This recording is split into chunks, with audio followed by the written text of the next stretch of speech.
1045 The Team, 1045theteam.com. We've been following the Major League Draft very, very closely this week. Niskiuna standout Garrett Whitley, drafted 13th overall by the Tampa Bay Rays, has kept all of our interest here in the Capital Region, but also the New York Yankees and what they've done. And to break down the Yankees draft, we brought in Andrew Mearns of Pinstripe Alley. Andrew, how are you?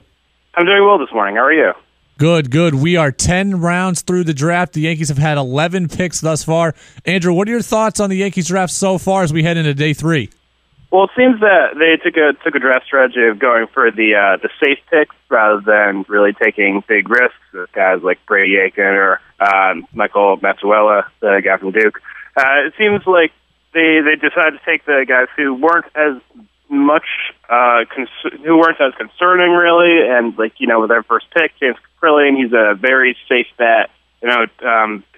Formerly Baseball America, now MLB.com, Jim Cowell, so that he thinks that Kaprielian could be the first starter from this draft class to reach the majors.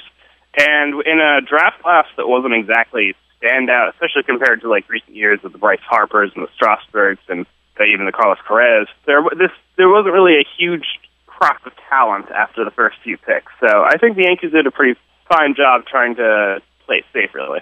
So it doesn't frustrate you with this play it safe strategy? No, not particularly. I mean, just because it's hard to really get really decisive opinions about the MLB draft, just because I think of all the major sports drafts that these players can just range from, sometimes you get someone that works out really late in the draft, like a Howard Desai or an Andy Pettitte who weren't drafted until the 20th round. Then sometimes you get people that were in the first few picks who go nowhere. So I don't really mind this strategy of playing it safe, especially with this draft class. It didn't really impress me that much, and I know it didn't really impress a lot of the prospect analysts or anything like that. And they did just spend a ton of money last year on all those international prospects who could always be considered huge risks in their own ways. So they're still taking risks, I would say. James Kaprielian, who you already mentioned, out of UCLA, the ace of the Bruins staff. He was a reliever on UCLA's national championship team as a freshman, has been their ace since then. He is taken by the Yankees with the 16th pick. Again, people call it a safe pick, but I like it. I like a guy who's polished, who's ready. They think he's close to the majors, even if he's not going to get the upside to throw 97 miles an hour. He's close to the majors, and that's got to speak for something, right? Oh, yeah, certainly. I mean, if he's already pretty developed at UCLA, then that doesn't leave too much room for the Yankees to have to bring him further along. I mean, if he's a guy who can get to the majors pretty quickly, and even if he only profiles as maybe a number 3 starter, those number 3 starters are still very important, as you can see with the Yankees' rotation right now. I mean, they're trying to make one out of Eovaldi, and Eovaldi's got a ton of talent. That can still be a challenge. But if Kaprielian can make his way through the minors in just a few years and really make an impact on the Yankees rotation soon, then that could really help them. This is a team, I mean, it's always designed to win now, and starting pitching always at a premium, it'd be really valuable to have a guy like Kaprielian in there who could maybe stabilize it a little bit. The Yankees take Jacob Lindgren last year. He's already in the majors now. Kaprielian has the chance to get to the majors very, very quickly. Do you think this is a philosophical shift for the Yankees in their draft strategy, that they want to take guys who are further along in their development? It does sort of seem that way, just because of how their previous few years' strategy has kind of worked the same way. Like when they in that great 2013 draft class, when they got Aaron Judge, Eric Chigailos, both of those guys were regarded having college bats, and then they took Ian Clark, and a high school pitcher, in there as well. But maybe they wouldn't have taken him if they hadn't had 3 of the first 33 picks or whatever it was.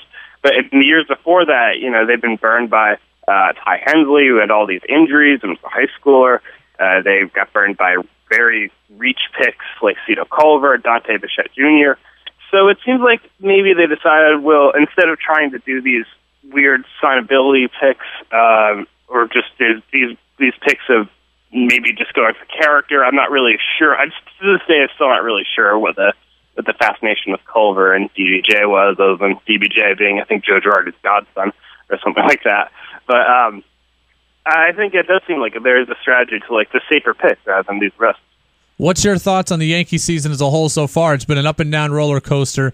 Injury to Tanaka, injury to Ellsbury, a long losing streak in there. But yet the Yankees, in the midst of a weak AL East so far, they're right there in contention.